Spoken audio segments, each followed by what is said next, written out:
Will the fit fast bowlers please stand up before the first Kookaburra is bowled? Much of the Ashes' firepower will either be hobbled or hoping their health holds through 6 grueling weeks. Mitchell Starc, Josh Hazlewood and James Pattinson were all absent for at least some portion of Australia's recent tour of Bangladesh, and it is just as well that spin is king on the subcontinent, with Nathan Lyon covering, or exploiting, the cracks.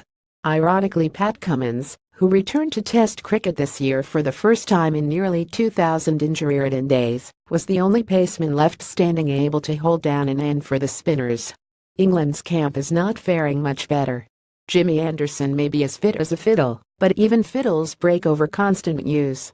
The usually robust Stuart Broad, meanwhile, is sitting out until the Ashes due to a long-term heel problem.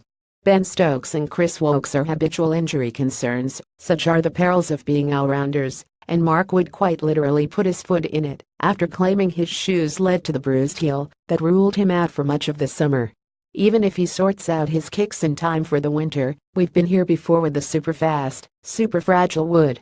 If there was one steady Eddie seamer of either side that could be relied upon, logic would point to one man, Toby Roland-Jones. Roland-Jones below had barely missed a game for Middlesex since 2012, and still 3 games shy of his ton in first-class cricket does not have the type of miles on the clock that should unduly worry a 29-year-old. Toby Roland-Jones celebrates claiming a wicket. He has a clean, effortless action to match his clean and tidy figures, a bowler who can not only churn out many an economical over, but produce key wickets, while the big dogs take a rest. Or so it seemed. Nearly a year on from the county championship-winning hat-trick that helped propel him towards an England call-up, Roland-Jones sunk to his lowest ebb with Middlesex. A stress fracture, sustained during a crucial relegation clash with Lancashire, means his Ashes involvement is highly unlikely. How's that for a give and take? England are now in a quandary. The bowler they spent the entire summer blooding is out of the picture. The only time they jettisoned him was for a half-fit Woakes at Edgbaston against the West Indies, which proved to be a losing call. Who now do they turn to? Jake Ball, just 3 tests into his England career so far, has done well for Nottinghamshire in Division 2 this season. No one needs to stress how less hostile a world that is than the Gabba. The half-baked wit aside, Stephen Finn has ended the season well by taking 8 for 79 with Middlesex, but has been in and out of the team for good reason. Playing an uncapped Craig Overton is hardly a recipe for success. So the steady seam triumvirate, what could have been seen as England's key strength over Australia heading into the Ashes, has suddenly broken apart, and it's the hosts who should approach the winter the happiest.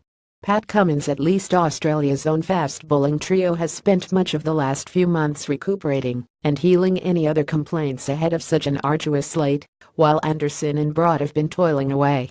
As Starc recently put it, the time off should be seen as a silver lining. "I think the last few times I've been injured I've been rushed back too early," said Starc, who has been dealing with a foot injury. "To have a nice, even lead into the summer has been good and makes sure I haven't got any niggles." What's more is that Starc, Hazlewood, and Pattinson will all be eased back into the fray during the Sheffield Shield. At least that's the plan. A 2-month gap for England besides a few warm-ups is in danger of leaving the seam department undercooked. It's a big problem for England because this series is likely to boil down to the success of the quicks. Both nations have some incredible batsmen, but a few uncomfortable holes in the order. Australia have home advantage. England have 3 wonderful all-rounders in Woakes, Stokes, and Moeen Ali. But in Australia's it's all about who can utilize the bounce best, and for all their recent injury gripes, the baggy green are the ones who are trending in the right direction. Chris Gayle ended his 2.5-year ODI exile last week and he did not disappoint. But there is something depressing about a generational star milling between the wickets, as if he simply did not care whether he was run out or not. Yes, he usually pays for the entrance fee 10 times over, but with West Indian cricket needing all the enthusiasm it can muster at the moment, Gayle could at least do his speedier bit for the cause.